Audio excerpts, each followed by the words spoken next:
in that era, in fact, the year basically I passed out, very tough year, 1979, the Charan Singh government was in power. I don't know if any of you know who Charan Singh was. He was one of the prime ministers of the country who lasted for a few months. But at the same time, he was basically from Bagpat, the agricultural heartland of, let's say, Western UP. And he obviously was absolutely a socialist guy, pro-agriculture, and believe it or not, I mean, you curse excise duties today of, let's say, 18% and 20%. When I joined Lakme, the excise duty on cosmetics in those days was 117%, 117%.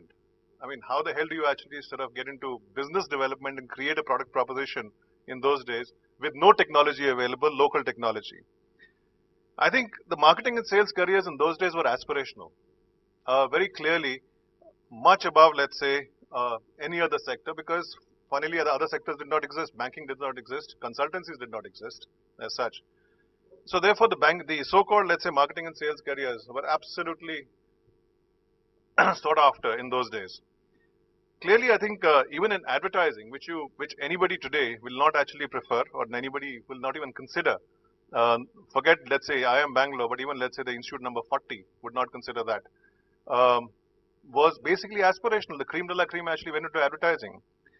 And at the same time, I think what used to happen in those days was that you actually had a situation in which you had the cream going into this particular sector, and a very funny dichotomy emerged in the sense that you had the best brains in the country being in advertising and marketing with the worst possible tools. The worst possible tools being product, technology, right, offerings, nothing available, backed by a situation in which basically the consumer spending power was very limited. So as a consequence, you actually had a very shallow market, a languishing economy, in which the economy was basically running at, let's say, in the region of 3 to 4%, industrial growth stagnant, and a very mythical middle class. In those days, we used to have a very favorite term called PPP, purchasing power parity. And purchasing power parity, to my mind, is a myth. It is, let's say, of no consequence in the marketing world. The actual nominal money which you have and the middle class which it has in dollars is what counts.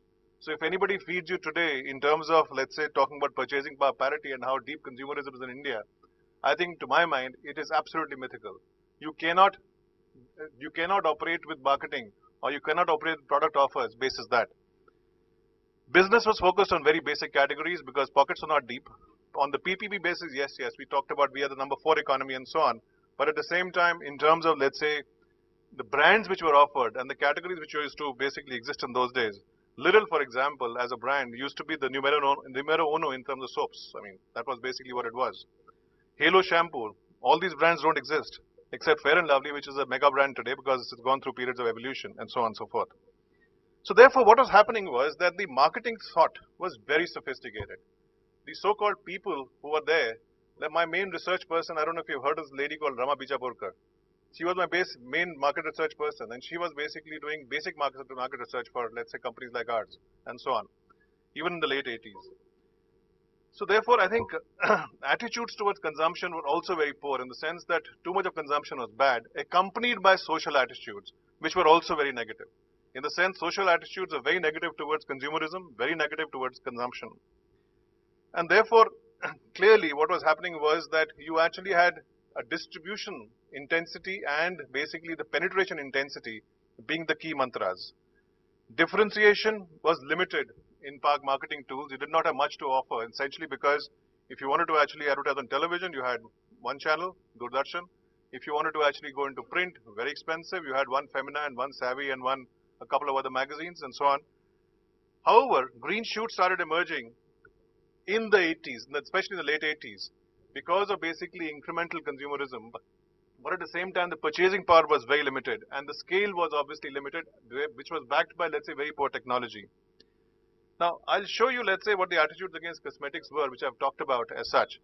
But what used to happen in those days was that, in fact, the key mantras in those days vis-a-vis cosmetics were skin, hair, and eyes. If you actually focused on skin care, hair, and eyes, you actually escaped this attitudinal problem. In the sense, funnily, in those days, my biggest market in Lakme was Calcutta. And you know why? Basically because of skin care. Basically because they loved eyes. and they actually loved, let's say, their hair. So as a consequence, Delhi and Bombay, which basically are supposedly, let's say, the high consumption markets, were let's say, number 2 and number 3 respectively. Delhi followed by Bombay. But you actually had the skin, and if you look at the list of, let's say, categories that are launched in those days, and this is my list, actually, this is what I launched in Lakme in the late 80s. I launched the first moisturizer in India in 1987. Right? Can you believe it? Today you actually have about 100 odd brands in moisturizing with various segments and with various variants and so on. I launched a Kajal pencil. Can you believe it? It was a breakthrough technology, by the way, in those days. Right? I launched face masks. I launched a winter care lotion. All right? And all these were hits except for hair dyes. Hair dyes didn't do well. I launched the first hair removing lotion in the country. Soft and Silky was the brand name. It doesn't exist right now. Unilever killed it. All right? But these are the categories which basically existed in those days, which were so basic. And if you see the centricity of this, is nothing else but basically your hair, eyes, and skin. If you went into color cosmetics, I mean, you are dead. In the sense you couldn't actually make money because of 117% excise duties. And at the same time, the attitude was so negative. In fact, there was a brilliant campaign which we did in 1984. I didn't do it. It was before my time. I took over marketing in 86. Which was basically about, is it good to look bad? It was a path-breaking campaign. It's basically one case study which we have right now, in the advertising world at least.